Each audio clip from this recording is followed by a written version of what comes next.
మీరు చిన్న మొక్క వేశారు ఇంటి ముందు, మేక వచ్చి తినేస్తుంది దాన్ని. ఏం చేస్తారు? చిన్న మొక్క ఉన్నప్పుడు ఓ పెద్ద ఇనప కట్టడాన్ని తీసుకొచ్చి అక్కడ అడ్డంగా గుండ్రంగా పెడతారు. మేక వచ్చింది తిందామని రకరకాలుగా నాలుగు ఇలా పెట్టింది, అలా పెట్టింది, పైకి ఎక్కింది, కిందకి ఎక్కింది, ఇలా చూసింది, అలా చూసింది. ఎంత చేసినా ఆట అందలేదు. ఆ మేక వెళ్ళిపోయింది. ఈ చెట్టు ఏమైంది? దినదిన ప్రవర్ధమానమైంది. ఇప్పుడు పెద్ద చెట్టు అయింది. ఆకులు పైకి ఉన్నాయి, కాండం కిందకు. ఇప్పుడు మేక వచ్చింది, ఇలా కాళ్ళేసి పైకెత్తింది. ఇప్పుడు అందదు. తనంత తాను రక్షించుకోగలుగుతోంది ఇప్పుడు చెట్టు. ఒకప్పుడు మీరు వేసిన ఇనప కచ్చడం రక్షించింది ఎక్కడానికి. మీరు చేసే పారాయణ మీరు చెట్టు అవ్వడానికి రక్షిస్తుంది. మామూలుగా జరిగినటువంటి సాయిబాబా గారి లీలల కన్నా కూడా యథార్థమునకు వారు ప్రత్యేకించి తనతో ఉన్న వారిని పిలిచి కూర్చోబెట్టుకుని ఏదైనా ఒక విషయాన్ని ప్రస్తావన చేసి చెప్పారు అంటే దాని ప్రాముఖ్యము అధికముగా ఉంటుంది అని. అలా వారు చెప్పినటువంటి వృత్తాంతాల్లో ఆ చెన్నబసవప్ప, వీరభద్రప్ప అనబడేటటువంటి ఇద్దరు వ్యక్తుల యొక్క వృత్తాంతాన్ని మీకు వివరించి ఉన్నాను. వారు మొట్టమొదట ఒకరు పరమ ఐశ్వర్యవంతుడు, వేరొకడు ఆ పొలాన్ని కుదువ పెట్టినటువంటి ఒక స్త్రీ. కానీ జన్మ జన్మాంతరముల యందు ఆ భూమి మీద మమకారం ఉండిపోయింది. ఉండిపోవడంలో ఆయన చెప్పింది కథ కింద చాలా చిన్నది చెప్పారు, కానీ అందులో రహస్యం గొప్పది. ఎందుకు ఆ కథ చెప్పారంటే, మన మనస్సు సంకల్ప వికల్ప సంఘాతం. సంకల్ప వికల్ప సంఘాతం అంటే మీకు గుండె కావాలి అంటే కనపడుతుంది, ఊపిరితిత్తులు కావాలి అంటే కనపడతాయి. ఎవరో డాక్టర్ దగ్గరికి తీసుకెళ్తే ఇవాళ రేపు స్క్రీన్ మీదే చూపిస్తున్నారు. కానీ మీ మనస్సు చూపించండి అన్నారు అనుకోండి, ఎవరు చూపించలేరు. ఎందుచేత అంటే సంకల్ప వికల్పములు, ఆలోచనలు ఉన్నాయే వాటి యొక్క కూడికకి మనస్సు అని పేరు. ఇవి చిత్రంగా ఉంటాయి. మొట్టమొదట మనస్సు దేన్ని అంటుకుంటుందంటే వాసనని అంటుకుంటుంది. వాసన అంటే గత జన్మలలో మీరు ఏదో ఒక విషయమునందు వ్యగ్రతని పొంది ఉంటారు. అంటే దాని మీదే అస్తమానం ఆలోచన జరుగుతూ ఉంటుంది, దాని గురించే తాపత్రయపడుతూ ఉంటాడు. ఒకడు తన శరీరము యొక్క సౌందర్యాన్ని పోషించుకోవడం గురించి తాపత్రయపడతాడు. వేరొకడు తనకున్నటువంటి శాస్త్రజ్ఞానం మరిచిపోకుండా ఉండడానికి నిరంతర ఆమ్నాయం చేస్తుంటాడు. అది కొంతవరకు మంచిది, ఉద్ధరిస్తుంది. మూడవది, ఒక్కొక్కడు తన భార్య యందో బిడ్డల యందో విశేషమైన మమకారాన్ని పెట్టుకుంటాడు. వేరొకడు తన ఐశ్వర్యమునందు మమకారం పెట్టుకుంటాడు. ఇంకొకడు వేరొకరి యందు శత్రుత్వాన్ని పెట్టుకుంటాడు. మనస్సు తెలిసో తెలియకో ఖాళీ దొరికిందనుకోండి అక్కడికి వెళ్ళిపోతుంటుంది. వెళ్ళిపోయి దాని గురించే ఆలోచన చేస్తూ ఉంటుంది. ప్రాణోత్క్రమణము అని ఒక సమయం వస్తుంది. మీరు చాలా జాగ్రత్తగా జ్ఞాపకం పెట్టుకోండి. ప్రాణోత్క్రమణము అంటే ఏదో కాదు, వాయువు ఆగిపోవుట. ప్రాణం అంటే ఏమిటి అంటే వాయువు. వాయుచలనము ఆగిపోవడాన్ని ప్రాణోత్క్రమణం అంటారు. వాయుచలనము ఎంతసేపు ఉంటుందో మనస్సు కూడా అంతసేపే కదులుతుంది. అందుకే అన్నిటికన్నా తొందరగా దేని మీదకి వచ్చేస్తుందంటే మనస్సు ఊపిరి అందట్లేదు అనుకోండి, మనస్సు ఇతర విషయాల గురించి ఆలోచించదు, అటువైపుకి వచ్చేస్తుంది. మనస్సు ప్రాణం మీద ఆధారపడుతుంది. ఆ ప్రాణం వెళ్ళిపోయేటప్పుడు ఎలా విడుతుంది, ఎప్పుడు విడుతుంది ఎవరికి తెలియదు. ఎట్నుంచైనా వెళ్ళిపోవచ్చు, ఎందుకంటే ఉన్నది గాలి. ఆ గాలి కొన్ని లక్షల రోమకూపాలు ఉన్నాయి, వెంట్రుకలు ఉన్నటువంటి కన్నాలు. మరి చెమట వస్తోందిగా అందులోంచి బయటికి, ఏదో ఒక రంధ్రంలోంచి బయటికి వెళ్ళిపోతుంది. వెళ్ళిపోయినప్పుడు ఏమవుతుందంటే మనస్సుకి అస్తమానం ఏ విషయం గురించి ఆలోచించడం అలవాటో ఆ వస్తువు దగ్గరే నిలబడిపోతుంది. వెళ్ళిపోయేటప్పుడు గమ్మత్తు ఏమవుతుందంటే, మనం దిగిపోయేటప్పుడు రైల్లో మనతో పాటుగా మన పెట్టి మన బ్యాగు పట్టుకుని దిగిపోయినట్టే చిట్ట చివర శరీరంలోంచి వెళ్ళిపోయేటప్పుడు ఇంద్రియాల్లో ఉన్న శక్తుల్ని సూక్ష్మ శక్తుల కింద తీసేస్తారు. అంటే ఈ కన్ను యొక్క చూసే శక్తి, ముక్కు యొక్క వాసన చూసే శక్తి, ఇలాంటివి మూట కట్టేసుకుంటాడు. కట్టేసుకుని పట్టుకుని మనస్సును పట్టుకుని బయటికి వెళ్ళిపోతాడు. వెళ్ళిపోయి వేరొక ఉపాధిలోకి వెళతాడు. వెళ్ళడంలో ఈశ్వరుడు ఒక గమ్మత్తు చేస్తాడు. ఆయనకు ఉన్నటువంటి గొప్పతనం ఏమిటంటే ఉపాధిని మార్చగలిగినటువంటి హక్కు పరమేశ్వరుడి. నువ్వు చేసిన పాప పుణ్యములను విచారణ చేస్తాడు. చేసి ఇంతకుముందు ఐశ్వర్యవంతుడు, ఎవరికి ఉపయోగపడలా, ఇప్పుడు నిరుపేద కింద వెళ్ళిపోయాడు. కానీ వాసన ఏమైపోయింది, ఎప్పుడు ఇంకా డబ్బు సంపాదిద్దాం డబ్బు సంపాదిద్దాం డబ్బు సంపాదిద్దాం. ఇప్పుడు ఎలా ఉన్నాడు, అందరిళ్ల ముందుకి వెళ్లి నిలబడి చేతిలో వేసిన పదార్థాన్ని తిని బతుకుతున్నాడు. అయినా డబ్బు మీద ఆశపోయిందా? డబ్బు గురించి ఆలోచిస్తున్నాడు. వేరొక ఆవిడ పొలాన్ని తాకట్టు పెట్టిన ఆవిడ తన పొలం గురించి ఆలోచిస్తోంది. అందుకని మళ్ళీ దేవాలయ యజమాని కుమారుడి కింద వచ్చాడు. ఇప్పుడు కూడా ఏమైంది? అవే శత్రుత్వ భావనలు నిలబడిపోయాయి. ఇప్పుడు ఇంకా హేయమైనటువంటి జన్మలోకి వెళ్ళిపోవాలి. ఎక్కడికి వెళ్ళిపోయారు? పాము కప్ప అయ్యారు. ఇప్పుడు పాము కప్ప దగ్గరికి వెళ్ళేటప్పటికి ఆస్తి మీద మమకారం అక్కర్లేదు. ఇప్పుడు ఏమిటి? ఒకరి మీద ఒకరికి కక్ష. ఈ కక్ష ఎంత దూరం వెళ్ళిపోయిందంటే ఉపాధిగతం అయిపోయింది. వాడి పేరు ఎత్తితే చాలు ఇంకా వాడిని మిత్రుడిగా చూడలేడు, వాడిని శత్రువుగానే చూస్తాడు. మీరు ఒకసారి చాలా జాగ్రత్తగా ఒక విచారణ చెయ్యండి. అసలు శత్రుత్వం కానీ మిత్రత్వం కానీ ఎక్కడుంది చెప్పండి. నేను ఒక వ్యక్తిని చాలా ఇష్టపడతాను, అతనంటే నాకు ఇష్టం లేదు. నేను నిద్రపోతూ ఉండగా ఆయన వచ్చాడు అనుకోండి మా ఇంటికి. నా భార్య అతనికి బూర్లు గార్లు అన్ని పెట్టి ఒక కప్పు కాఫీ ఇచ్చింది అనుకోండి. ఏమిటోనమ్మా నా దురదృష్టం, బావగారు మాత్రం నాతో సరిగ్గా మాట్లాడు అని ఉత్తప్పుడు ఎలాగో మాట్లాడమ్మా, దగ్గరికి రానివ్వడు, పడుకున్నాడు కదా కాసేపు బావగారి దగ్గర కూర్చుని వెళ్ళిపోతానని నా దగ్గరికి వచ్చి కాసేపు నా కాళ్ళు పట్టి వెళ్ళిపోయాడు అనుకోండి. ఇప్పుడు శత్రుత్వం ఏమైనా ఉందా నాకు అతనితో? ఇది నేను లేచి ఉండగా మా ఆవిడ అతనికి బూర్లు గార్లు పెట్టి కాఫీ ఇవ్వగలదా? అతను అలా మాట్లాడగలడా? నా దగ్గరికి వచ్చి కూర్చోగలడా? నా కాళ్ళు పట్టగలడా? నేను అతన్ని రానివ్వను, నా దగ్గర కూర్చోబెట్టుకొని ఇవ్వను, వీల్లేదని చెప్తాను. అంటే జాగృతిలో శత్రుత్వం ఉంది, నిద్రావస్థలో శత్రుత్వం లేదు. మనస్సు ఉంటే శత్రుత్వం ఉంది, మనస్సు లేకపోతే శత్రుత్వం లేదు. మనస్సు అంటే గ్రహించడం. ఒకడు మిమ్మల్ని నిందిస్తున్నాడు, మీరు దాన్ని తీసుకోలేదనుకోండి, ఏమవుతుంది? వస్తుందా శత్రుత్వం? ఒకడు మిమ్మల్ని పొగిడాడు, మీరు తీసుకోలేదు, మీకు ఏమైనా దానివల్ల లేనిపోని అహంకారం వస్తుందా? రాదు. అంతే శాస్త్రంలో గమ్మత్తు. అది జయించడం రాదు, మనకి చాలా కష్టం. మనస్సువే ప్రధానమైన పాత్ర పోషించేస్తుంటుంది. మనం ఏం చేస్తామంటే అన్ని ఇతర విషయాలు చక్కబెట్టుకుంటాం, ఒక్క మనస్సుని చక్క పెట్టుకోవడం అన్న విషయాన్ని మాత్రం మనం ఎప్పుడూ చూసుకోం. బట్టల మీద కొంచెం మరకపడింది, జాగ్రత్తగా ఉతికించేసుకుంటాం, నిమ్మకాయ రసం పోసో కాసింత యాసిడ్ వేసో దాన్ని తొలగించుకుంటాం. కడుపులో కొంచెం తిప్పుతోంది, ఓ టాబ్లెట్ వేసేసుకుంటాం, డాక్టర్ గారి దగ్గరికి వెళ్ళిపోతాం. కానీ మనస్సు పాడవుతోంది, నా మనస్సు పాడవుతోంది, దీన్ని ఆశ్రయించకూడదో దాని వైపుకి తిరుగుతోంది, దీన్ని ప్రక్షాళన చేద్దామని అనుకోడు, మనస్సుకి వశుడవుతాడు. అలా వశుడైపోతే మనిషి జన్మ సర్వోత్కృష్టమైన జన్మలోకి వచ్చిన తుట్టతుటకు దాని వల్ల ఫలితం ఏమవుతుందంటే ఆ మనస్సు వెళ్ళిన కొద్దీ కిందికి తీసుకెళ్లి ఆ శత్రుత్వాలు చిట్ట చివరికి ఉపాధిగతమైనటువంటి స్థితికి వెళ్ళిపోయారు. కప్పకి పాముకి వాటికి తెలియదు, గత జన్మలో మేమిద్దరం కొట్టుకున్నామన్న విషయం తెలియదు. కప్పకి పాము శత్రువు అంతే. ఓ పాము కప్పని చూసింది అనుకోండి, శత్రుత్వం. ఒక సింహం ఏనుగుని చూసింది అనుకోండి, శత్రుత్వం.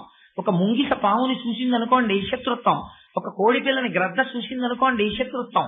దానికి ఇది ప్రే అంటారు ఇంగ్లీష్ లో, పిఆర్ఈవై ప్రే, నాట్ పిఆర్ఏవై. ప్రే అంటే దానికి ఇది బలిగా పడుట. అంటే జన్మ జన్మాంతర శత్రుత్వం ఉండిపోయింది ఉపాధుల మధ్యలో. అందుకే ఇవి రెండు కలుసుకున్నాయి అనుకోండి వెంటనే దెబ్బలాడుకుంటాయి. ఒక పులి మేక ఎదురొచ్చాయి అనుకోండి చంపుకుంటాయి. ఎందుకు చంపుకోవడం? పులి మేకని వదిలిపెట్టకూడదా? ఎక్కడైనా ఒక పులి మేకకి పాలిస్తోంది అనుకోండి జూలో, వెంటనే ఫోటో తీసి పేపర్లో వేస్తారు, ఆశ్చర్యము పులి మేకకు పాలిచ్చుతున్నది. వాట్ ఇఫ్ అంటే అది సహజ శత్రుత్వం, అలా ఇవ్వకూడదు, చంపాలి. చంపట్లేదు, ఆశ్చర్యం. అంటే వాడు ఎవడో చిట్ట చివరిలో ఉపాధిని గెలవడానికి ప్రయత్నం జరిగింది. ఆ పులిగా ఉండగా ఏ మహాత్మ దర్శనం దగ్గరో తెలియకుండానే అది ఆనందాన్ని పొందింది, ఆ మనస్సు బాగుపడింది. అందుకే ఒక్కొక్కసారి అతి క్రూరమైనటువంటి జంతువులు మహాత్ముల సన్నిధానం దగ్గరికి వచ్చి ప్రాణం వదిలేస్తాయి. ఇది తెలియకుండా వాటి మనస్సులో కూడా జరుగుతుంది, వాటికి కూడా మనస్సు ఉంటుంది. మీరు అంతవరకు అక్కర్లేదు. చీమలు ఉన్నాయనుకోండి, చీమలు పుట్టలు పుట్టలుగా ఉన్న చోట మీరు వాటిని కెలికారనుకోండి, అవి నలుగురు తిరిగే మార్గంలో నడవు, వాళ్ళ కాళ్ళ కింద పడిపోతామని గోడలాంచుల నుంచి వెళ్ళిపోతాయి. దానికి భయం ఉంటుంది. సాయిబాబా గారు ఒకసారి మసీదులో ఉండగా ఓ పులి వచ్చింది. ఆ పులి సాయిబాబా గారిని చూసింది, సాయిబాబా గారు పులిని చూశారు, పులి చచ్చిపోయి. ఇది మనకు అర్థం కాదు. ఎందుకంటే అలా పులి చచ్చిపోవడం అని మీరు అడిగారు అనుకోండి, పులి లోపల ఇంతకాలం నుంచి అపారమైన క్రౌర్యంతో కూడుకున్నటువంటి మనస్సు ఒక బ్రహ్మజ్ఞాని యొక్క దర్శనం అయ్యేటప్పటికీ అపారమైనటువంటి సత్వగుణంలోకి వెడుతుంది. వెళ్ళిన తరువాత ఇంకా ఆ ఉపాధిలో ఇమడలేదు.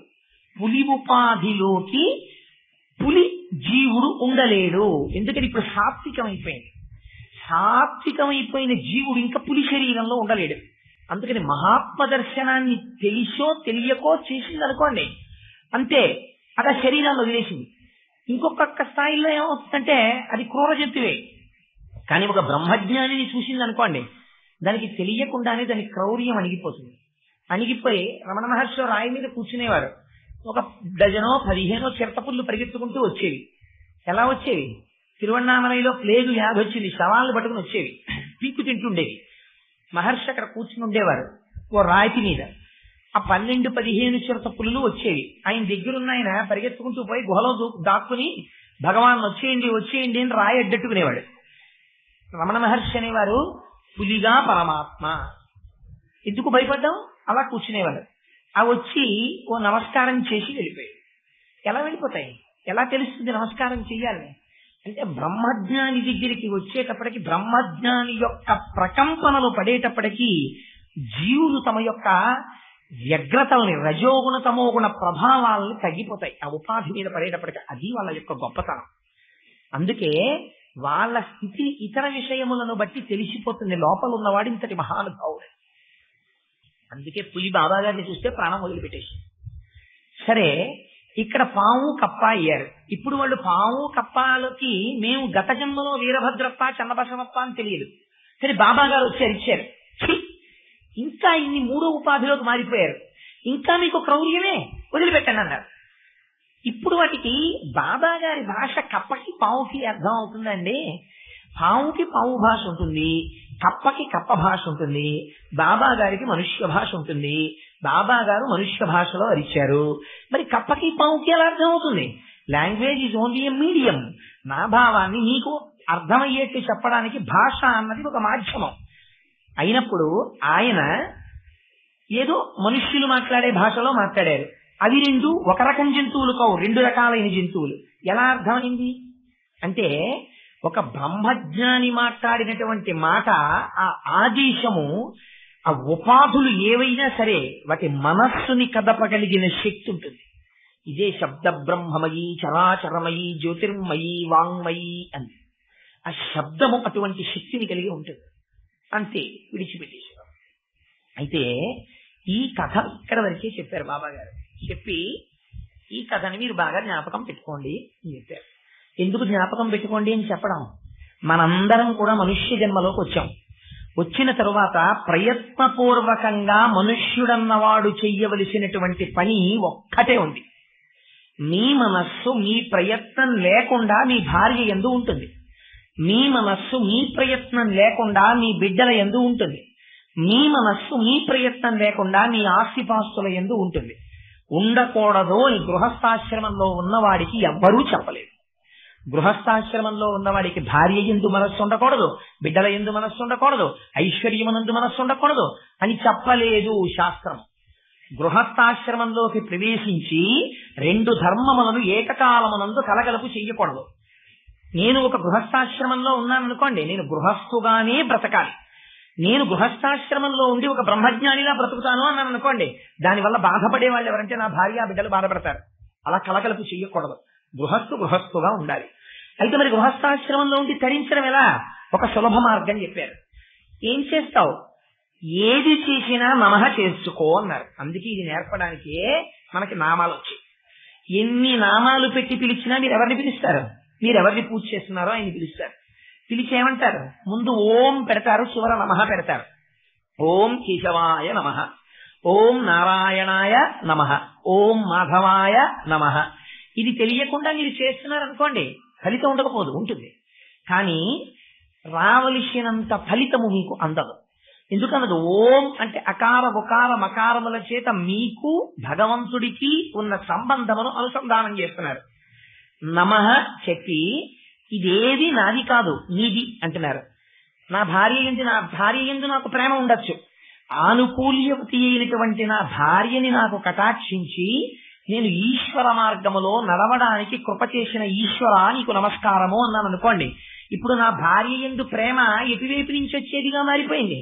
ఎన్ని పంపులైనా ఉండొచ్చు ఇంట్లో, ఓవర్ హెడ్ వాటర్ ట్యాంక్ ఒక్కటే ఉంటుంది.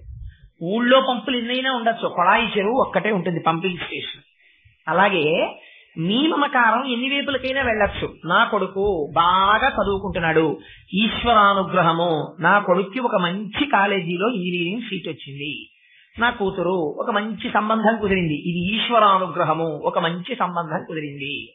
నా భార్య నా యందు ప్రేమతో ఉంటుంది, ఇది ఈశ్వరానుగ్రహము, నా భార్య నా యందు అత్యంత ప్రేమతో ఉంటుంది. నేను ఒక ఫ్లాట్ కొనుక్కుంటున్నాను, ఇది ఈశ్వరానుగ్రహము, సర్వేశ్వరుడు వసతి గృహే అని సంకల్పం చెప్పించడం ఇష్టం లేక నన్ను ఒక సొంత ఇంటిలోకి ప్రవేశపెడుతున్నాడు. నాకు ఒక మంచి స్నేహితుడు దొరికాడు, ఇది ఈశ్వరానుగ్రహము, నాకు ఒక సత్సంగము దొరికినది. ఇప్పుడు ఏం చేస్తున్నావు? అన్నీ తీసుకెళ్లి ముందు ఆ మాట చేర్చుకుంటున్నావు, ఈశ్వరానుగ్రహము చేత, ఈశ్వరానుగ్రహము చేత, ఈశ్వరానుగ్రహము చేత. పంపులో నీళ్లు రావట్లేదు, పంపులోకి నీళ్లు పోసుకుంటావా, ఓవర్ హెడ్ వాటర్ ట్యాంక్ లోకి నీళ్లు పోసుకుంటావా? పంపులో నీళ్లు పోయావు, ఓవర్ హెడ్ వాటర్ ట్యాంక్ లో నీళ్లు పోస్తావు. నీకు ఏదొచ్చింది ఎటువైపుకి తిప్పాలి? మనస్సుని ఈశ్వరుడి వైపుకి తిప్పాలి. అన్ని సుఖాలే పెడతాయా? ఇలాగా కష్టం వస్తుంది, ఒకనాడు ఏదో ఒక చిన్న కష్టం వస్తుంది. ఓ రోజు ఒంట్లో బాగులేదు, ఏమవుతానండి నువ్వు ఉపన్యాసాలు చెప్తున్నాను అయినా కూడా నాకు కడుపులో తిప్పుతుంది, నాకు వాంతి అయిపోయిందని బెంగెట్టుకుంటావా? బెంగెట్టుకోకూడదు. ఏమనాలి? ఈశ్వరానుగ్రహము. ఏమో ఏం జరగవలసిందో, ఏ అనారోగ్యం రావలసిందో సర్వేశ్వరుడు నేను ఈ కార్యక్రమంలో ఉండబట్టి, అయ్యో పాపం వీడు మళ్ళీ ఉపన్యాసం చెప్పుకోవాలి కదా అని నా యందు అనుగ్రహించి కడుపులో తిప్పి వాంతులు మాత్రమే అయ్యేట్టుగా నన్ను అనుగ్రహించినాడు. కష్టమని సుఖమని దేంతో కలుపుకుంటావు? ఈశ్వరుడితో కలుపుకుంటావు. కలుపుకుంటే ఏమైపోయింది? ఇప్పుడు నీకు దీని పట్ల మమకారం, ప్రధానమైన దాని పట్ల మమకారం, ఏదొచ్చిన ఈశ్వరానుగ్రహం అంటుంటావు. ఇప్పుడు ఆఖరణ నీకు శరీరంలో కష్టం వస్తోంది, ప్రాణోత్క్రమణ సమయంలో, ఈశ్వర ఇది నేను భయంకరంగా తట్టుకోలేను, నువ్వే రక్షించు అని నీ మనస్సు ఆయన దగ్గరికి వెళ్ళిపోయింది. వెళ్ళిపోతే ఏమవుతుంది? వెళ్ళక తప్పదు, దీన్ని వదిలి తేలికగా విడిపడతావు. వెళ్లిపోయేటప్పుడు కూడా ప్రార్థన ఆయన మీదే జరుగుతోంది. ఇప్పుడు ఏమవుతావు? ఇంకొంచెం ఉత్కృష్టమైన స్థితికి వెడతావు. ఐశ్వర్యమునందు ఉత్కృష్టత, బిడ్డల యందు ఉత్కృష్టత, పాండిత్యమునందు ఉత్కృష్టత. అంతకుముందు నీకు చెప్పిన వాళ్ళు లేరు. ఇలా ఉపాసన చేయబోయ్, ఇలా పూజ చేసుకోబోయ్, ఇలా సంధ్యావందనం చేసుకోబోయ్ అని చెప్పిన వాడు లేడు. నాకు అలాంటి తండ్రికి కొడుగ్గా పుట్టుంటే నేను నిజంగా ఎంత ఉద్ధరింపబడుతునో అని మీకు మనసులో కోరిక ఉండిపోయింది. అది అనుకునేవారు ఈశ్వరానుగ్రహం చేత నేను అలాంటి ఆయనకి కొడుకైతే, లేకపోతే నేను అటువంటి ఆయనకి అక్క చెల్లెలనైతే అని కోరుకున్నారు. ఏం చేస్తాడు? అదే చేస్తాడు. వచ్చే జన్మలో ఒక మహాపండితుడు, అనుష్ఠానం తెలుసున్నటువంటి వాడు, ఈశ్వరుణ్ణి నమ్ముకున్న మహాభక్తునికి కుమారుడిగా పుడతారు. పుడితే ఏమవుతుంది? తండ్రిని మించిన గురువు ప్రపంచమునందు లేడు. ఆ తండ్రి తొడ మీద కూర్చుంటారు, ఆయన మీకు జ్ఞాన బోధ చేస్తాడు, ఆయన గాయత్రి ఉపదేశం చేస్తాడు, ఆయన పక్కన కూర్చోబెట్టుకుని పూజ చేయిస్తాడు. ఇప్పుడు ఏమైంది? బంగారపు పళ్ళెమునకు గోడ చేరుపు అవ్వినది. ఉత్కృష్టత వైపుకి నడిచారా, నడవలేదా? నడవాలి. అందుకని ఇప్పుడు ఏమైంది? మనుష్య జన్మకి మనస్సు అత్యంత జాగ్రత్త తీసుకోవలసిన అంశము. మీరు ప్రయత్నపూర్వకముగా దానికి ఆలంబనం ఇవ్వలేదనుకోండి, దానికి ఏం కావాలో తెలుసా? ఎప్పుడూ ఒక వస్తువు కావాలి పట్టుకోవడానికి మనస్సుకి. అది ఏం చేస్తుందంటే మీరిస్తే పుచ్చుకుంటుంది, ముందు తిరస్కరిస్తుంది. మనస్సుకున్న గుణం నేను చేయలేదు. మీరు బాగా గుర్తుపెట్టుకోండి. ఇది కోటేశ్వరరావు గారు చెప్పింది అబద్ధమా నిజమా? కోటేశ్వరరావు సొంతమేం కాదు, శాస్త్రంలో ఉన్నమాట చెప్తున్నాను. ముందు మీరు ఒక పని చేశారనుకోండి, మీరు చేయనంటుంది. మీరు 10 రోజులు చేయించారనుకోండి, అందుకే ముందు కర్మేంద్రియాల పట్ల ఆసక్తి చూపించమన్నారు. బలవంతంగా శరీరాన్ని తీసుకెళ్లి కూర్చోబెట్టారనుకోండి, 15 రోజులు పోయాక అది ఏమంటుందంటే ఈ పని చేయకుండా నేను ఉండలేనండి. దాని తప్పేం ఉండదు పాపం. మీరు రోజు పొద్దున్నే లేచి అరగంట సేపు కూర్చొనుట అన్నారు అనుకోండి, ఇదే బాబా గారు చెప్పారు. ఎప్పుడూ కూడా కష్టం ఏమిటో సమస్య ఏమిటో చెప్పి విడిచిపెట్టేసినటువంటి వాడు గురువు కాడు. ఇలా నువ్వు పాడైపోతున్నావు అన్నారు అనుకోండి, ఇంకా గురువు ఏంటి? నువ్వు ఏం జరుగుతుందో చెప్పాడు ఆయన, దానికి గురువు ఎందుకు? దానికి గురువు అక్కర్లేదు. మాకు చిన్నప్పుడు మాస్టర్ ఉండేవారు, ఆయన వచ్చి కూర్చుని ఒరే ఏం చదువుతున్నారా అనేవారు. అంటే ఏదో చదువుకుంటారా కాసేపు అనేవారు. మాస్టర్ సంవత్సరంలో 3వ పాఠం చదువుతున్నానండి. అది రాదా నీకు అనేవారు. రాదు మాస్టారు, అందుకే చదువుతున్నానండి. ఇంతకు ముందు చదివితే రాంది, ఇప్పుడు చదివితే వస్తుందా నీ బుర్రా, ఎందుకు చదవడం అనేవారు. ఓహో అలాగా అంటే మళ్ళీ ఓ పావుగంట పోయిన తర్వాత ఏం చదువుతున్నావు అనేవారు. 1వ పాఠం చదువుతున్నానండి అనేవారు. ఎందుకు చదువుతున్నావు? ఇది వచ్చిన పాఠమేనండి. అందులో వచ్చిన పాఠం చదవడం ఎందుకు నీ బుర్ర అనేవారు.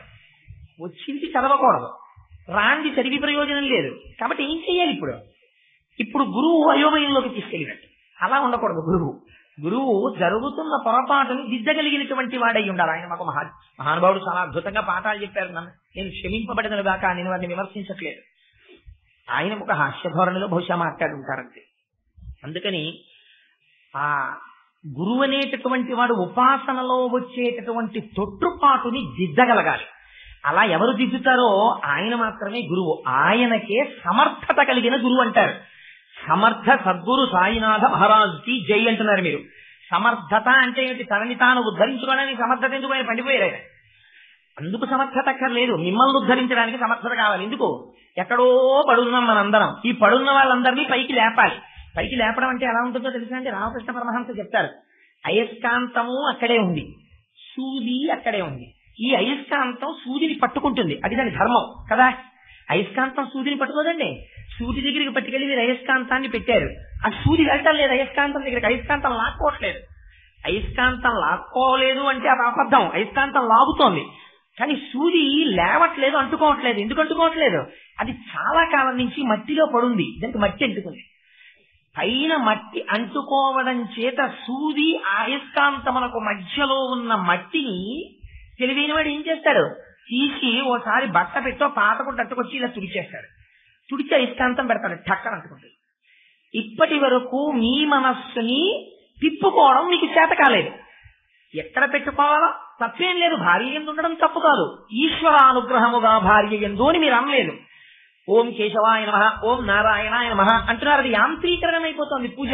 దాని భావము మీకు తెలియలేదు. ఇప్పుడు దిద్దుతాడు గురువు. అలా కాదురా, ఇదే సూదిని తుడుచుట. మీరు పారాయణ పారాయణ పారాయణ పారాయణ చేస్తారు. పారాయణ ఎందుకు చేస్తున్నారు చెప్పండి నాకు. పారాయణ చేస్తే ఇది ప్రయోజనము. ఆల్ రైట్, పారాయణ ఈజ్ ఏ గుడ్ థింగ్. మీరు చేస్తున్నారు పారాయణ. పారాయణ వల్ల ప్రత్యక్ష ప్రయోజనమేమి మీరు జ్ఞాపకం పెట్టుకోండి బాగా. ఎందుకు పారాయణము అంటే, పారాయణం అనేటటువంటిది మీకు ఏనుగు పక్కన ఉన్నటువంటి మావతి వంటిది. మీకు అప్పటి వరకు కుక్కను చూస్తే కుక్క కర్ర పెట్టి కొడతారు. మీరు సాయిబాబా గారి జీవిత చరిత్ర పారాయణం చేశారు. కుక్కను ఒక ఆవిడ కర్ర పెట్టి కొట్టింది. బాబా గారి వీపు మీద కర్ర దెబ్బ కట్టు తేలింది. కుక్క ఎందున్నవాడను నేనే అని చెప్పారు ఆయన. మీరు పారాయణం చేశారు. మర్నాడు కూడా కర్ర పెట్టి కుక్కను కొట్టబోయారు. మీకు ఇది గుర్తొస్తుంది. అరేరే, కర్ర పెట్టి కొడితే బాబా గారి వీపు మీద పడిందిరా, కుక్కలో ఉన్నవాడు కూడా పరమాత్మే. అందుకని ఏం చెయ్యాలి? ఓ కుక్క, కుక్క రూపమునున్న బాబా దా అని కౌగిలించుకుని పూజా మందిరంలో కూర్చోబెట్టగలవా? ఒక పరమ యథార్థం చెప్తున్నాను, నువ్వు ఆ స్థాయికి ఎదగలేదు. అంగీకరించండి, గుడ్డలు మీరు చెయ్యేస్తాయి. అలా మీరు ఎరిగిపోతే మీరు బ్రహ్మజ్ఞానం. అసలు మీరు సభలో ఉంటారు, మీరు ఎక్కడో గుహలో ఉంటారు. మీరు కాదు, నేను కాదు, మనది ఆ స్థాయి కాదు. ఏ జ్ఞాని కెనాట్ బి ఇమిటేటెడ్. కాబట్టి మీరు ఏం చేస్తారు? గృహస్థు స్థాయిలో ఓ మాట చెప్పండి. ఈ కుక్క రూపంలో బాబా ఉన్నారు, బాబా రండి 4 గారెలు తినండి, ఓ పళ్ళెంలో పెట్టండి. కుక్క తింటోంది, బాబా తింటున్నారని భావన చేయండి. బాబా కాసేపు విశ్రాంతి తీసుకోండి అని చెప్పండి. లేనిపోని భేషజాల జోలికి వెళ్ళకండి. మీరంత స్థితికి ఎదిగారు, లేకపోతే బాబా అనుగ్రహించదలుచుకున్నారు. ఆనాడు వారి ఇంట్లోకి వస్తే మీరు కూర్చోబెట్టగలిగితే మీ అదృష్టం. ఆ స్థాయిలో చూడగలిగితే, మీరంత ఎదిగితే. లేని నాడు కనీసం ఏమైంది? ఇంతకు ముందు కర్ర పెట్టి కొట్టిన వారు ఇప్పుడు కర్ర పెట్టి కొట్టారు, గారె ముక్క పెడతారు. ఎందువల్ల ఇప్పుడు పారాయణం పనికొచ్చింది మీకు? ఏనుగు పక్క మావటి అని ఎందుకన్నాను?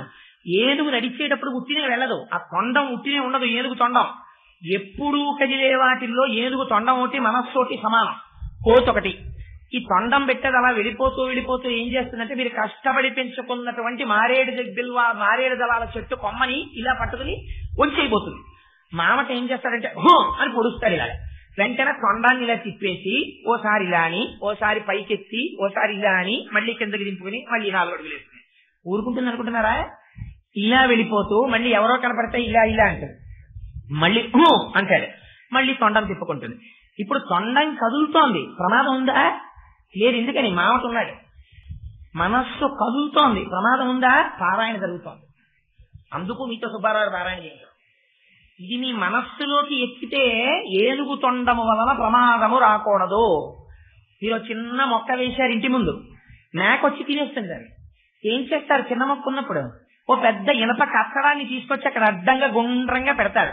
మేకొచ్చింది తిందామని రకరకాలుగా 4 ఇలా పెట్టింది, అలా పెట్టింది, పైకి ఎక్కింది, కిందకి ఎక్కింది, ఇలా చూసింది, అలా చూసింది. ఎంత చేసినా ఆట అందలేదు.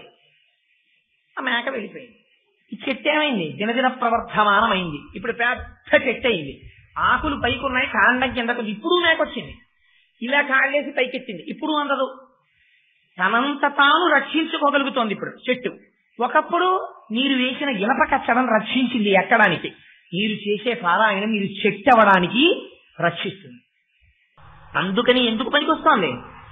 బాబా చరిత్ర చదవడం దానికి పనికొస్తే, అందుకే అజ్ఞానమును నా పారాయణము నిర్మూలిస్తుందని బాబా చెప్పారు.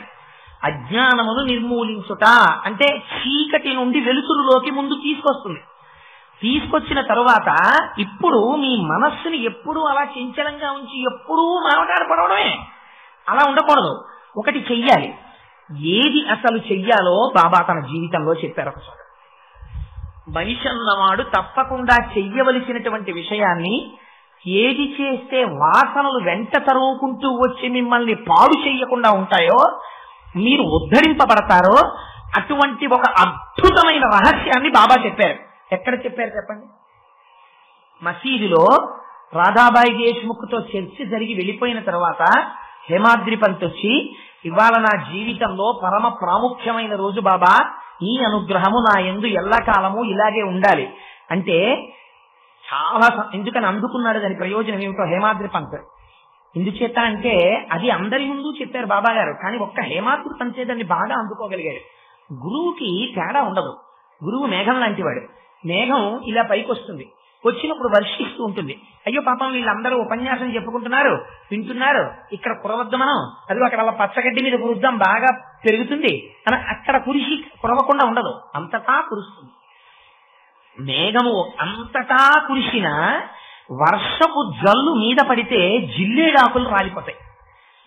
మిగిలిన చెట్ల ఆకులు కొత్త కొత్త ఆకులేసి చెట్టు వృద్ధిలోకి వస్తుంది. అదేంటి, ఒకే వర్షజలం ఒక చెట్టు ఆకులు రాలిపోతున్నాయి, మిగిలినవి చెట్లు పెరుగుతున్నాయి. మిగిలిన వాటిని పోషిస్తోంది, ఒకదాన్ని నశింపచేస్తోంది. ఒకే గురువు ఒకే స్థాయిలో అందరికీ అర్థమయ్యేటట్టు చెప్పడానికి ప్రయత్నించినా ఇందులో కొందరు ఉద్ధరింపబడతారు, కొందరు మరింత పాషండులు అవుతారు. ఎందుకు అవుతారు? అది గురువు దోషం కాదు, అందుకునేటటువంటి వాడి స్థాయిలో దోషం. రామకృష్ణ పరమహంస ఒక మాట చెప్తారు. మేకు ఒకడు తెస్తాడు, సుత్తి ఒకడు తెస్తాడు, మేకుని గోడలో పెట్టి కొడతాడు. కొంచెం గుల్లగా ఉన్న గోడలో మేకు దిగుతుంది, పాషాణమైన గోడలోకి మేకు దిగదు, మేకు వంగిపోతుంది. గురువు ఎంత కష్టపడి బోధ చేసినా నీ మనస్సుని నువ్వు రాజస తామస గుణములతో మాత్రమే పోషించినప్పుడు, అహంకార మమకారములు మాత్రమే దానికి నువ్వు అలవాటు చేసి ఉన్నప్పుడు, ఎంతమంది ఎన్ని చెప్పినా నీ మనస్సులోకి ప్రవేశించవు, నువ్వు మారవు, నువ్వు పతనము వైపుకే నడిచి వెళ్ళిపోతావు. నీకు దిగాలంటే, నీ మనస్సు మారాలంటే గోడ గొల్లపడినట్టు నీ మనస్సుని సాత్వికం వైపు చేసుకోవడం నీ బాధ్యత. ఎలా సాత్వికం చేసుకుంటా అండి? అహంకారాన్ని విసర్జించడానికి ప్రయత్నపూర్వకంగా మహాపురుష దర్శనం చెయ్యాలి, దేవాలయ దర్శనం చెయ్యాలి, తీర్థయాత్ర చెయ్యాలి, పుణ్యనదీ స్నానం చెయ్యాలి, ఓర్మి వహించాలి. అదే కాబూలి చేస్తే గురువాక్యము నీకు అర్థమవుతుంది. అందుకే మసీదులో అంతమంది మధ్యలో చెప్తే హేమాద్రి పంతుకి బాగా అందింది. అందుకే ఒక్క హేమాద్రి పంతుని ఉద్దేశించి మాత్రమే మిగిలిన విషయం బాబా గారు చెప్పారు. అది ప్రధాన ప్రసంగం రాధాబాయి దేశ్ముఖ్తో అయినా అనుషంగిక ప్రసంగం హేమాద్రి పంతుతో జరిగింది. గురువు శిష్యుల్ని ఉద్ధరించడంలో ఒక శిష్యుడు ఎలా ఉద్ధరింపబడతారో మీరు గమనించాలి. గమ్మత్తేమిటో తెలుసా అండి? అసలు రాధాబాయి దేశ్ముఖ్తో మాట్లాడుతున్నప్పుడు హేమాద్రి పంత్ అక్కడ లేడు, శ్యామ ఉన్నాడు. శ్యామ దగ్గర ఈయన విన్నారు. విన్నా ఈయన కదిలిపోయాడంతే. ఈయన రాధాబాయి దేశ్ముఖ్తో మంత్రోపదేశం గురించి చెప్పిన మాటలు విని బాబా గారు అన్నారు, హేమాద్రి పంత్ నీకు ఇవాళ ఒక గొప్ప విషయం చెప్తున్నాను, చాలా జాగ్రత్తగా విను. మనస్సే కదా పాడు చేస్తోంది, మనస్సే కదా సంకల్ప వికల్ప సంఘాతం, అదే కదా నేను ఈడ్చేస్తోంది, దానికి నీకు నేను ఒక తేలిక మార్గం చెప్తాను, అర్థం చేసుకో. ఇది రామకృష్ణ పరమహంస చెప్పారు, ఇది పెద్దలందరూ చెప్పారు, అదే సాయిబాబా గారు కూడా చెప్పారు. ఏం చెప్పారంటే, నీ మనస్సుని మొట్టమొదట నువ్వు గమనించడం మొదలుపెట్టు. మనం లోకాన్నంతటినీ గమనిస్తాం. ఆ ఎదురింటి వాళ్ళు ఏం చేస్తున్నారు, ఈ ఎదురింటి వాళ్ళు ఏం చేస్తున్నారు, అల్ల పక్క వాళ్ళు ఎప్పుడు వచ్చారు, ఇలా 4 రోజులు అయిందా, ఎదురింట్లో వాళ్ళు ఊరి నుంచి వచ్చారా రాలేదా, ఇంకా తాళం కప్పే ఉందా, తలుపులు తీశారా, అన్ని విషయాల మీద మన దృష్టి ఉంటుంది. నీ లోపల ఉన్నటువంటి మనస్సుని నువ్వు ఎప్పుడైనా వాచ్ చేసావా? ఎంత గమ్మత్తుగా ఇది చిందులేస్తోందిరా అని ఎప్పుడైనా చూసావా? ఎప్పుడు చూడవు. సాక్షిగా కూర్చుని నీ మనస్సుని చూడు. చూసి నీ మనస్సుని నన్ను ధ్యానం చెయ్యడంలో పెట్టు తీసుకొచ్చి ఏం చేస్తావు? ఆయన అన్నారు, 2 పద్ధతులు చెప్పారు. ఆకారము లేని స్వరూపాన్ని ధ్యానం చెయ్యని చెప్పారు.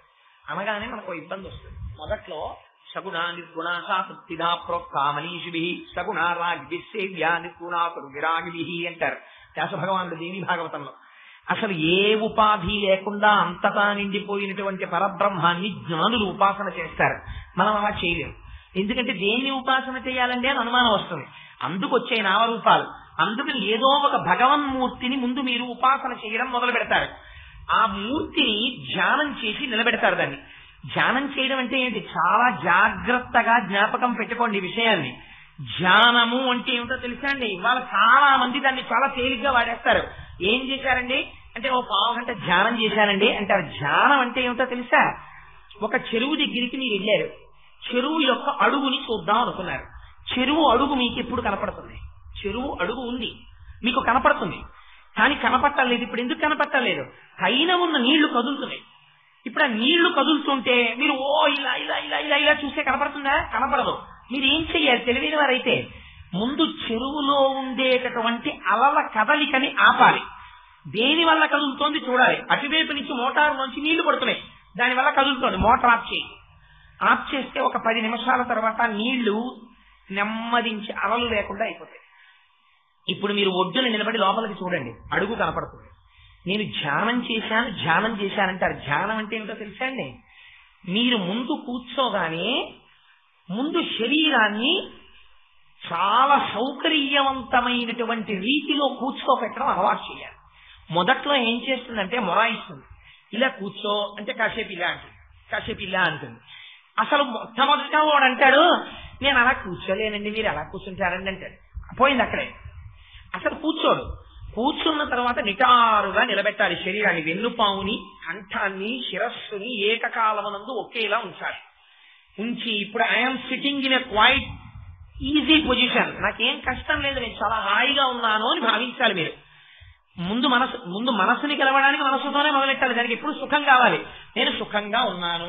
మీరు ధ్యానం అని వెంటనే సాయిబాబా గారిని ధ్యానం చేయడం మొదలెట్టారు కూడా పోతుంది. దానికి ఇష్టం ఏంటది? దానికి సాయిబాబా గారు అంటే ఇష్టమా? దానికి ఇష్టం లేని సబ్జెక్టులలో ఒకటి. నేను అలా అన్నానని మీరు క్షమించండి, అదొక్కటే దానికి ఇష్టం ఉండదు.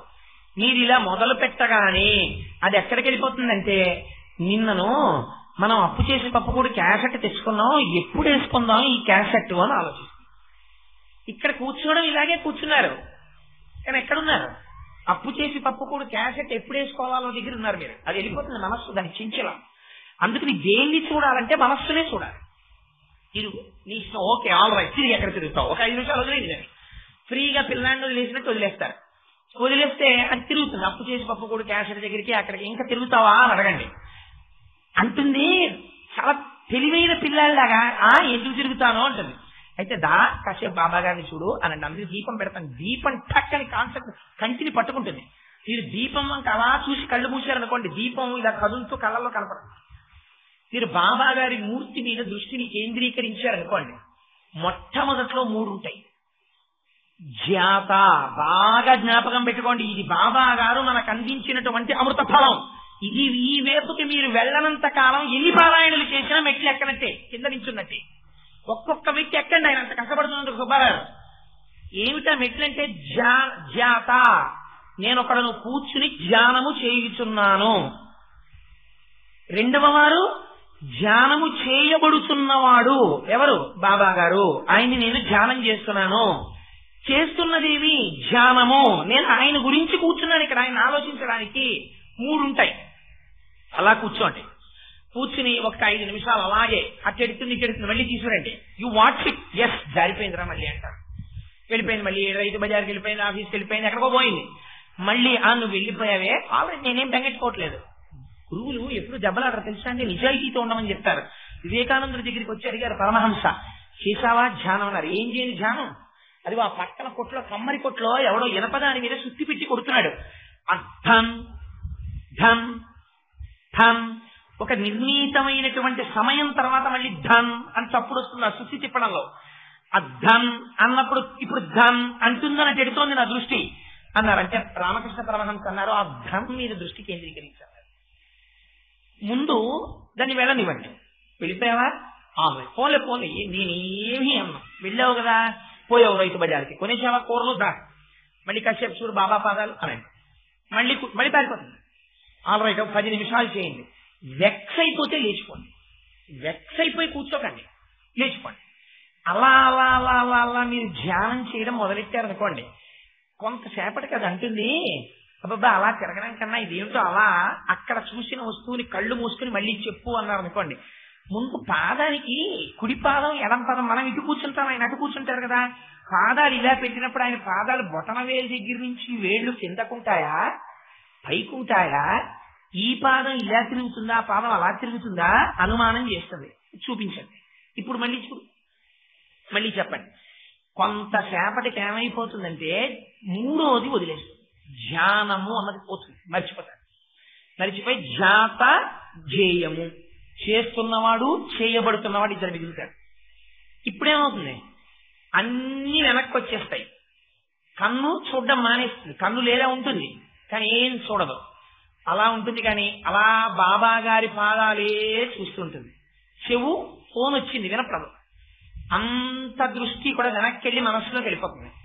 ఏదో చీమ అలా వచ్చి ఎక్కింది తెలియదు.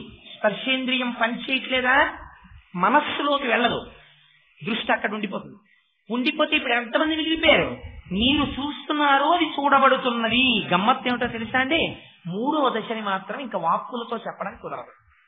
ఏమైపోతారంటే 3వ దశలో ఎవరిని మీరు ధ్యానం చేస్తున్నారో వారు మీరైపోతారు. అప్పుడు జాత ధ్యేయము 2 ఉండవు, 2 కలిసిపోయి ఒకటైపోతాయి. ఎలా అయిపోతాయంటే ఒక ఉదాహరణ మాత్రం చెప్తాను. ఒక పంచదార చిలక, పంచదారతో చేయబడింది చిలక, అది సముద్రము యొక్క అడుగుని తెలుసుకుంటాను అని సముద్రంలోకి బయలుదేరింది అనుకోండి. ఉప్పు నీటిలోని ప్రయాణం చేస్తుంటే ఏమవుతుంది, ముందు రెక్కలు కరిగిపోతాయి, తర్వాత కాళ్ళు కరిగిపోతాయి, తర్వాత పొట్ట కరిగిపోతుంది. అది అడుగుకి వెళ్ళేటప్పటికి ఏమైపోయింది, చిలక కరిగిపోతుంది. ఇప్పుడు చిలకేది సముద్రమే. చిలకకి వేరే ఆస్తిత్వం ఉందండి. చిలక సముద్రమే. సముద్రము నుంచి చిలక పైకి వస్తుందా? రాదు. సముద్రమునకు చిలకకు అభేదము, ధ్యానము జాతకు ధ్యేయమునకు అభేదము, ఒక్కటైపోతారు. ఇది అమృతత్వం. ఇది సమసోమా జ్యోతిర్గమయ మృత్యోర్మా అమృతంగమయ. ఇది ఈ ధ్యానానికి అలవాటు పడింది అనుకోండి, మనస్సు చాలా ప్రశాంతంగా ఉంటుంది. 2 సార్లు 3 సార్లు ప్రారంభం చేశారనుకోండి, చక్కగా కూర్చుని రైలు పెట్టెలో వెళ్ళిపోతున్నారు. ఎవరో ఏదో మాట్లాడుకుంటున్నారు, మీకు ఇష్టం లేదు, మీరు ఎవరితో పూర్వం గొడవ పడతారు, ఏంటంటే ఆ మాటలు మాట్లాడారు అంటారు. ఇప్పుడు అదేముండదు. మీరు మామూలుగా ఇలా కళ్ళు తెరిచి ఉంటాయి, అందరూ మామూలుగా మీరు ఏదో అలా చూస్తున్నారు అనుకుంటారు. కానీ మీరు చూసేది బాబా గారిని చూస్తుంటారు. ఎక్కడుందో, ఎవరు అరుస్తున్నారో, ఎటెడుతోందో ఏం తెలియదు. మీరు బాబాతో ఐక్యం అయిపోయి అలా బాబా గురించే ధ్యానం చేస్తూ ఉంటారు. ఇలా క్రమంగా అలవాటు పడితే ఏమవుతుందంటే తన పని తనకి నడుస్తూ ఉంటుంది, దృష్టి మాత్రము ఈశ్వరుడు యందు ఉంటుంది. ఎలా ఉంటుందంటే నెత్తి మీద బిందె పెట్టుకున్న స్త్రీ నడిచి వెళ్ళిపోతూ ఉంటుంది, చేతులు ఊపుకుంటూ పక్క వాళ్ళతో మాట్లాడుతూ ఉంటుంది. కానీ దృష్టి అంతా తల మీద ఉన్న బిందె మీద ఉంటుంది. తన పని తను నడుస్తూ ఉంటుంది. ఓ అరగంట ఆఫీస్లో పనిచేస్తాడు, బాబు ఒకసారి కాసేపు పార్వతీ పరమేశ్వర పాదాలు చూద్దాం అనిపిస్తుంది. దానికి ఎవరి పర్మిషన్ అక్కర్లేదు, ఎవ్వరికీ తెలియదు కూడా. ఒక్క క్షణం అంతే చక్కన తెలిపోతాడు. అలాగే కూర్చుని ఏదో టేబుల్లో వెతుకుతున్నట్టు అలా దృష్టి అటు ఏదో కౌంటర్ చూస్తున్నట్టు, ఫైల్ చూస్తున్నట్టు అలాగే ఉంటాడు.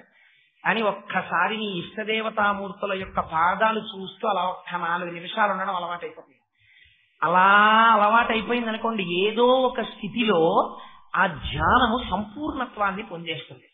అప్పుడు ఆ మనస్సు ఎలా అయిపోతుందంటే కన్నులు తెరిచి ఉన్నప్పటికీ, రామకృష్ణ పరమహంస తన శిష్యులతో ఒక అద్భుతమైన మాట చెప్తారు.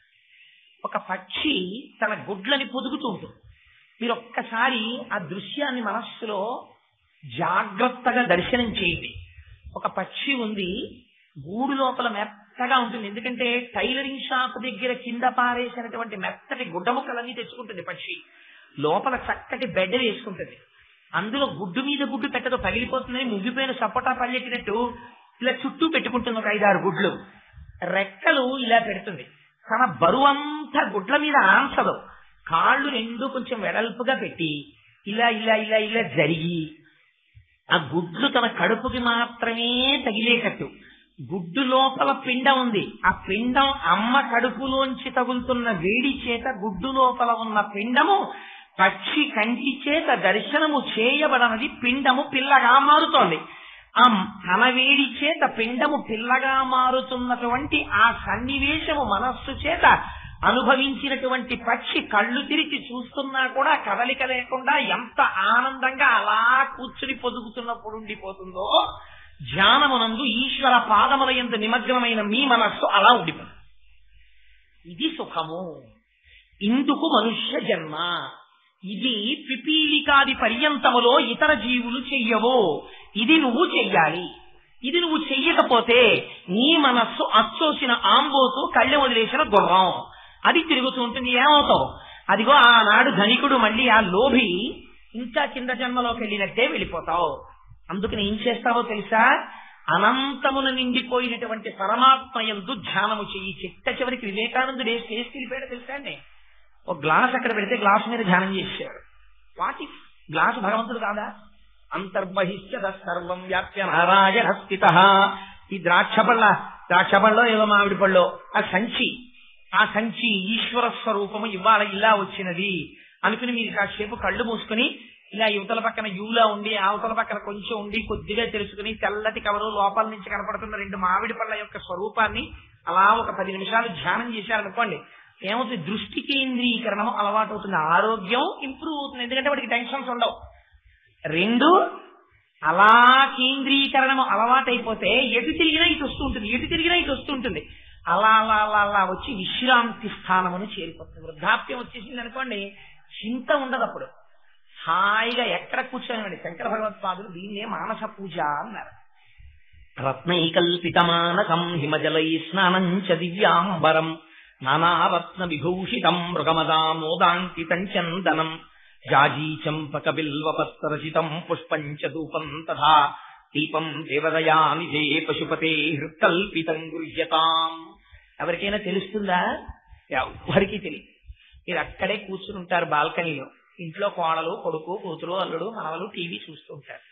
మీరు అక్కడ కూర్చుని వారణాసి పుణ్యక్షేత్రానికి వెళుతూ ఆ ఇరుకైన సందులోంచి వెళుతూ ఓ 5 రూపాయల కాగితం ఇచ్చి 4 మారేడు దళాలు, చక్కగా విచ్చుకున్నటువంటి సంపంగి పువ్వులు, మల్లె పువ్వులు అన్ని ఉన్నటువంటి ఒక బుట్ట కొనుక్కుంటారు.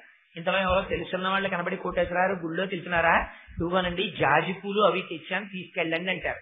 ఈ బుట్ట అంతా పట్టుకుని చక్కగా రాజద్వారంలోంచి హరహర మహాదేవ శంభో శంకర అని లోపల కడతారు. ఎడం పక్కన ఎదురుగుండా చూడగానే లక్ష్మీనారాయణులు కనపడతారు. వాళ్ళకు ఒక నమస్కారం చేస్తారు. ఇక కుడి పక్కన ఒక శివలింగం ఉంటుంది. ఆ శివలింగానికి నమస్కారం చేసుకుంటారు. ఆ ధ్వజస్తంభాన్ని దాటి అలా లోపలికి వెడతారు. వెళ్ళి కుడి పక్కకి తిరగగానే లోపలికి శివలింగం ఉంటుంది. మానస పూజ చేసేటప్పుడు మీకు ఎవరు అడ్డొస్తారు? ఎవరు రారు. మీ పై మీద ఉత్తరీయం తీసి 2 మడతలు వేసి నడుము కట్టుకుంటారు. కంచె కొంచెం గోచి పోసి పైకి కట్టుకుంటారు. లోపలికి వెళ్లి చక్కగా పద్మాసనం వేసి కూర్చుంటారు. ఒక బంగారు పాత్రలో మల్లెలు, జాజులు, మారేడు దళాలు అన్నీ ఉన్నాయి. చిన్న విశ్వేశ్వర లింగం. ఓ బంగారు చెంబుతో తీసి పాలు పోస్తూ నమస్తే అస్తు భగవన్ విశ్వేశ్వరాయ మహాదేవాయ త్రయంబకాయ త్రిపురాంతకాయ త్రికాగ్నికాలాయ కాలాగ్నిరుద్రాయ అంటున్నారు. ఆ పాలిలా కారిపోతుంటే లోపల నుంచి నల్లటి శివలింగం కనపడుతోంది. తదనంతరం శుద్ధ జలంతో అభిషేకం చేశారు.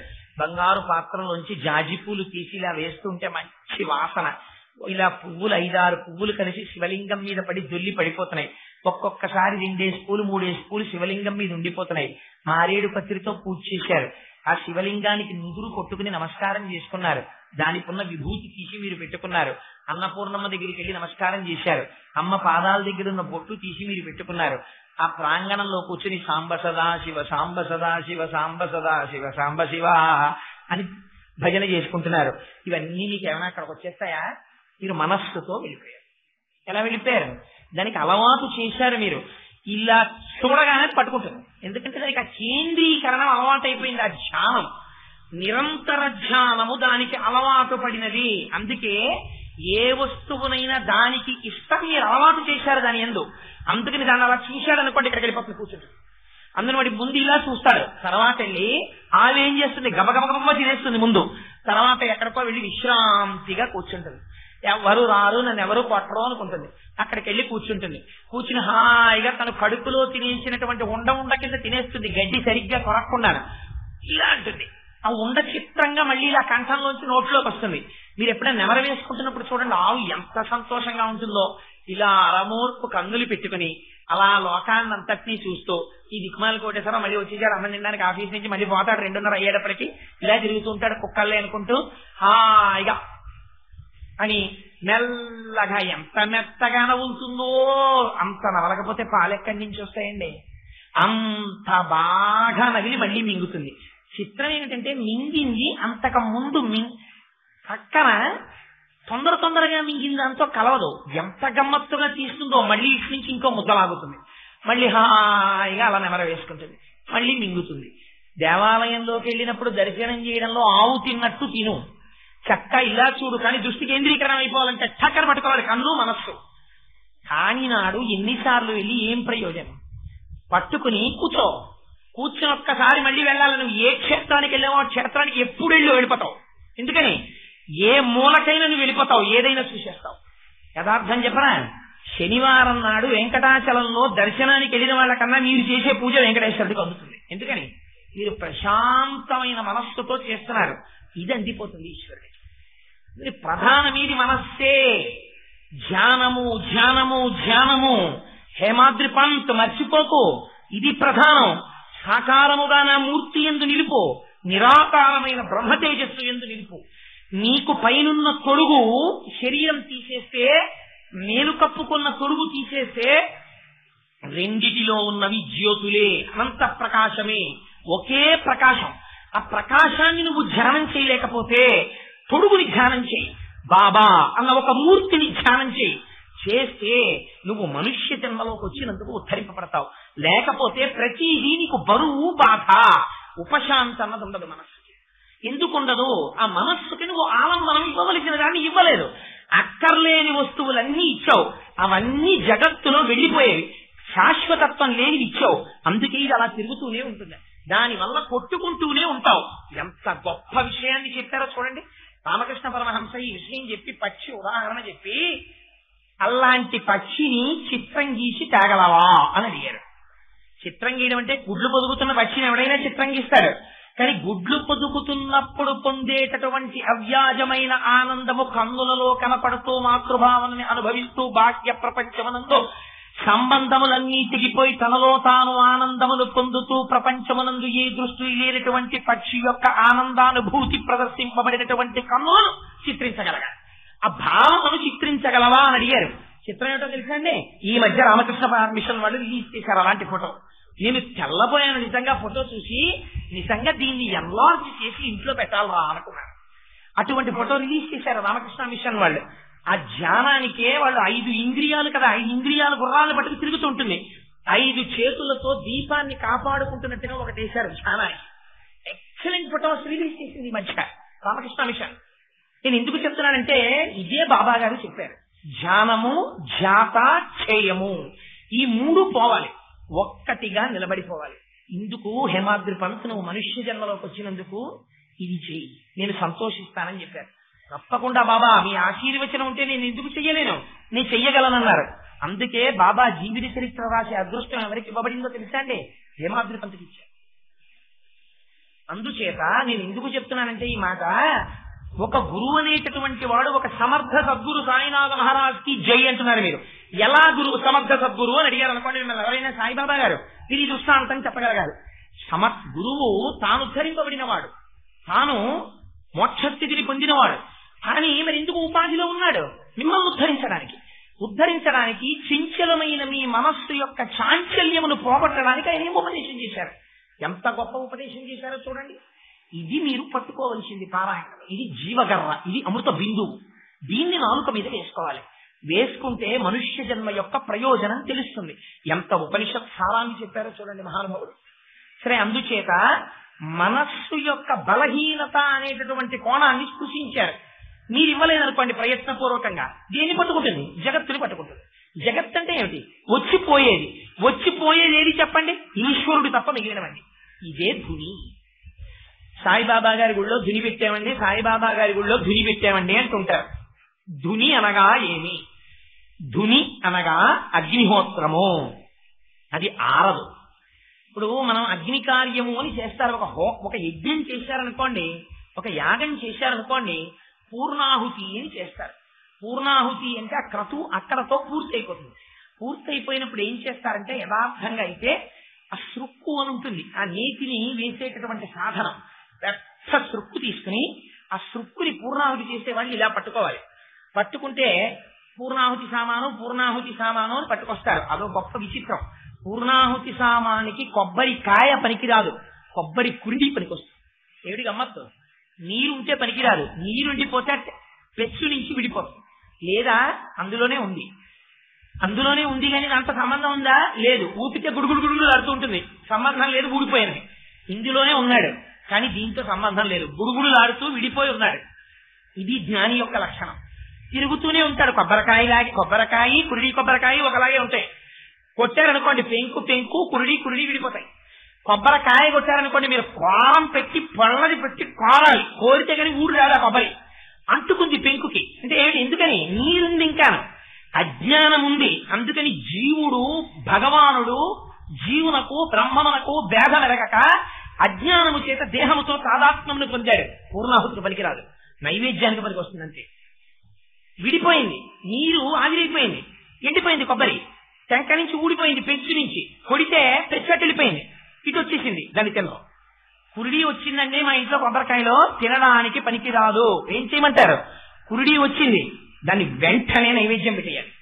కొబ్బరికాయలు కొట్టి పచ్చడి చేసుకోవచ్చేమో, కొబ్బరికాయలు బహుశని ఇప్పుడు అలా చేయడం మంచిది కాదు. కొబ్బరికాయ అంటే దేవుడికి నైవేద్యం, కొబ్బరికాయ ఏదైనా నైవేద్యమే.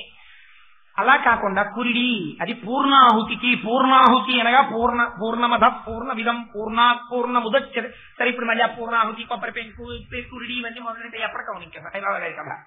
అందుకని ఆ కురిడి దేంట్లో వేస్తాం? పూర్ణాహుతిలో వేస్తాం. ఒకసారి పూర్ణాహుతి అయిపోయింది అనుకోండి, పూర్ణాహుతి అయిపోయిందండి ఇంక అందులో ఏం వేయకండి అంటారు. అగ్నిహోత్రంలో పూర్ణాహుతి సామాను వేసేసిన తర్వాత, ఏమంటే మర్చిపోయామండి, మేము గంధపు చెక్క కట్టుకొచ్చాం, వేస్తామండి, వెయ్యకూడదు. ఇంకా పూర్ణాహుతి అయిపోయింది. పూర్ణాహుతి అయిపోతే ఏం చేయాలి? దర్భని ఆ అగ్నిహోత్రంలో కాల్చి తీసి దాని మీద నేతి బొట్టు వేసి ఆ నల్లటి ముద్దని తీసుకొచ్చి లలాటమనందు పెట్టుకుంటారు. అంతే, అక్కడితో అయిపోయింది. పూర్ణాహుతి అయిపోయినటువంటి హోమగుండమునకు ప్రదక్షిణం చేసి నమస్కారం చేసి వెళ్ళిపోవాలి. అంతేగాని అందులో ఇంకేం వేయకూడదు. ధుని ఉంది, పూర్ణాహుతి లేదు, ఎప్పుడూ వెలుగుతుంది. మీరు చాలా జాగ్రత్తగా జ్ఞాపకం పెట్టుకోండి. చాలా మంది ఈ భేదం తెలియక ధుని గురించి ఏదోదో మాట్లాడేస్తూ ఉంటారు. ధుని అనగా పూర్ణాహుతి లేనిది, అందుకే ఎప్పుడూ వెలుగుతూ ఉంటుంది. సాయిబాబా గారి కాలంలో రగల్చబడినటువంటి ధుని ఒక కాలమునందు ఆగిపోవడం అన్నది లేదు, అది ఎప్పుడూ అలా వెలుగుతూనే ఉంటుంది. ఏమిటి దాని అర్థం నాకు చెప్పండి? ఎందుకు అలా కాల్చడం? దీనికి ఆయన 2 ప్రక్రియలు ఏకకాలమునందు చేశారు. ఒకటి కావాలి కదా, ఒకటి కావాలి అంటే మీరు ఒక్కసారి రగిలిస్తే చాలా అగ్నిహోత్రాన్ని చాలా జాగ్రత్తగా జ్ఞాపకం పెట్టుకోండి. ధుని గురించి, అగ్నిని ఒక్కసారి రగలిస్తే చాలు, కానీ అది ఎప్పుడూ రగులుతూ ఉండాలంటే మాత్రం మీరు ఏదో ఒకటి తెచ్చి వేస్తూ ఉండాలి. అందులో వెయ్యాలా వద్దా? ఏదో ఒకటి వెయ్యాలి, లేకపోతే అగ్నిహోత్రం ఆడిపోతుంది. మళ్ళీ వేసినప్పుడల్లా అగ్నిహోత్రం వెలిగించాలా? అక్కర్లేదు, ఒకసారి వెలిగిస్తే చాలు. కానీ వెయ్యడం మాత్రం ఎప్పుడూ వేస్తూనే ఉండాలి. అందులో వేస్తుంటేనే నిరంతర అగ్నిహోత్రము ధునవుతుంది. లేకపోతే పూర్ణాహుతి అయిపోయింది కదా, ఒక అగ్నిహోత్రపు గుండం అవుతుంది, ఒక హోమగుండం అయిపోతుంది. అది ధుని బాబా గారు పెట్టింది. ఆయన పెట్టడంలోనే ఆ చాకచక్యం ఉంది, ఆ తెలివితేటలు ఉన్నాయి, పైకి కనపడకుండా నడిపించేశారు. అర్థమైన వాడికి అర్థం అవుతుంది, అందుకున్నవాడు అందుకుంటాడు. ఎందుకు ధుని అంటే? ధునిలో ఏం వెయ్యాలి? ఇప్పుడు ఆగిపోకుండా ఉండాలంటే కట్టెలు వెయ్యాలి. కట్టెలు వెయ్యండి, పళ్ళు వెయ్యండి, పువ్వులు వెయ్యండి, ఇంకోటి వెయ్యండి, వేస్తూనే ఉండాలి. కాబట్టి పదార్థాలు కావాలి కాబట్టి ఇప్పుడు ఏం కావాలి? డబ్బులు కావాలి. అస్తమానం పదార్థాలు వస్తాయా? మరి ఆయన సర్వసంగ పరిత్యాగి, మహాజ్ఞాని, యోగ సిద్ధిని పొందినవాడు. ఆయన కట్టెలు కొనుక్కోవడానికి ధునిలో వేయడానికి వెళ్ళి డబ్బులు పుచ్చుకోవచ్చా? ఏమంటే కట్టెలు కొనాలంటే ఓ 10 రూపాయలు ఇవ్వండి అని ఎవరినన్నా అడగచ్చా? అడగకూడదు, దక్షిణ పుచ్చుకునేవాడు. మరి దక్షిణ ధుని ఈ 2 సమన్వయం జరుగుతాయి బాబా గారి సమక్షంలో. ఏమిటి సమన్వయం? మీరు ఎప్పుడన్నా ఆలోచించారా? దక్షిణ పుచ్చుకుంటారు, పుచ్చుకునే ఆ దక్షిణలో చాలా ఎక్కువ భాగం పేదవాళ్ళకి దానం చేసేస్తారు. చేసేసి కొంత సొమ్ము ఏం చేస్తారంటే కట్టెలు కొంటారు. కొన్ని ఆ కట్టెలు తెచ్చి ధులిలో పడేస్తుంటారు. ఏం చేస్తుంది అగ్నిహోత్రం? కాల్చేస్తుంది. ఇంతే ఏం చేసి. ఎందుకు ఈ పని చేయడం అంటే మీరు బాగా జ్ఞాపకం పెట్టుకోండి. మీరు అగ్నిహోత్రంలోకి వస్తువులన్నింటినీ వేస్తున్నారనుకోండి, ఇది కాగితము కాబట్టి ఇది చాలా గొప్ప వస్తువు, ఈ కాగితం మీద చాలా మంచి మంచి విషయాలు రాయొచ్చు కాబట్టి నేను కాగితాన్ని బూడిది చెయ్యడం ఏమిటి, నేను కాగితాన్ని బూడిది చెయ్యను కాబట్టి నేను కాగితాన్ని ఇంకోటి ఏదైనా చేస్తాను. ఒక కర్ర, ఇది జడమైన పదార్థం కాబట్టి దీన్ని బూడిది చేస్తాను. ఇది పువ్వు, ఇది చాలా అలంకారప్రాయమైంది, ఇది తామర పువ్వు, ఇందులో లక్ష్మీదేవి కూర్చుంటుంది, ఇది లక్ష్మీ స్థానం, దీన్ని నేను కాల్చడం ఏమిటి, కాల్చను, కేవలం ఒడిలిపోయేటట్టు చేస్తాను అని అగ్నిహోత్రములకు వస్తువులను యొక్క స్వరూపాన్ని మార్చడంలో ఏదైనా తారతమ్యం ఉంటుందా? ఓ తామర పువ్వు మీరు వేశారనుకోండి, ఏమవ్వాలి? అగ్నిహోత్రంలో బూడిదైపోతుంది. ఒక కాగితం మీరు వేశారు, ఏమవుతుంది? బూడిదైపోతుంది. ఒక కర్ర మీరు వేశారు, ఏమవుతుంది? బూడిదైపోతుంది. మీరు పట్టుకెళ్ళి 4 పళ్ళు వేశారు, ఏమవుతాయి? బూడిదైపోతాయి. మీరు ఏం వేయండి బూడిదవుతుంది. బూడిదేమవుతుంది? ఇంకేమవుతుంది. అదేంటంటే ఇంతకలా బూడిదైపోతే ఏమిటి మీకు సంతోషం? ఇంతకలా బూడిచ్చేసేయడం. ఇక్కడ ఉంది గమ్మత్తంతా. ఈ బూడిద అయిపోతే దీన్ని ఆయన ఏం చేసేవారంటే మళ్ళీ ఆ ధునిలోంచి తీయించేవారు. తీయించి విభూతి అనేవారు. ఏమిటి విభూతి అంటే మనకి ఏదైనా ఒక పదమునకు సమగ్రమైనటువంటి అర్థం చెప్పాలి అంటే ప్రామాణికముగా పండితులు అంగీకరించేటట్టు చెప్పగలగాలంటే మనకి అమరకోశం అని ఒక పుస్తకం ఉంది. అమరకోశం ఏం చెప్పిందో దాన్ని మాత్రమే నేను చెప్పాలి, అది సాధికారికము, ఆ మాటకి ఇంకా ఎదురుండదు. అమరకోశం వ్యాఖ్యానం చేసింది విభూతి అనగా ఏమి అన్నదాని గురించి. అదండి ఈశ్వరస్య భావేన ఈశ్వరస్య భావ విభూతి, ఈశ్వర భావనము విభూతి. ఎంత చిత్రమైన మాట చూడండి. ఇది చాలా జాగ్రత్తగా గమనించండి. అందుకే సుబ్బారావు అన్నారు, ఉగాది నాడు అందరికీ విభూతి ప్యాకెట్లు పంచిపెడుతున్నామండి సంవత్సరాలు కదా అన్నారు. ఈశ్వరస్య భావనమే విభూతి అంటే మనము చూస్తాం, బ్రహ్మజ్ఞాని చూస్తాడు. ఏమిటో తెలుసా అండి తేడా? చాలా జాగ్రత్తగా గమనించండి ఈ విషయాన్ని. మీరు శ్రద్ధగా వింటే సాబూరి ఉన్న వాళ్ళకి అర్థం అవుతుంది, లేని వాళ్ళకి అది అర్థం అవదు. విభూతి అనగానేమి అనగా ఈశ్వరస్య భావనము. ఈశ్వరస్య భావనం అనగానేమి అంటే ఇప్పుడు నేను మామూలుగా ఇలా చూశాను అనుకోండి, భిన్నత్వం గోచరిస్తుంది.